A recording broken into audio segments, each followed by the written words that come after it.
লিল্লাহি ওয়া ইন্না ইলাইহি রাজিউন। আমরা মাঝে তো সুজন ভাই নাই, সবাই সুজন ভাই লাগি বেশি বেশি দোয়া করিও।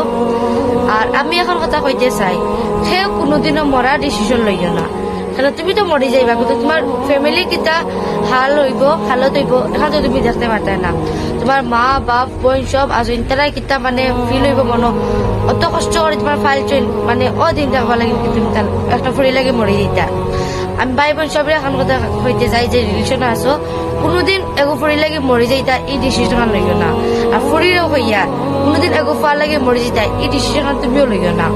তোমার তো মা বাবাই তোমার জানতে অত বছর ফালিয়া মানে বড় করছেন কি দিনকে দেখা লাগে এগো ফুড়ি লাগে তুমি মরে যেতা বা এগো ফার লাগে তুমি মরে যেতা, তা হালত তুমি এখন জানবাই নি কত কষ্ট কত খান্দা কত মানুষের মা তো না কথা লাগে হয়ে ভাই বোন নকল এখন মাত্র ডিসিশন লইতে কত বিল ভাবিয়া লইও। মা বাবার কথা চিন্তা করে তারা কিতা হালত হইব।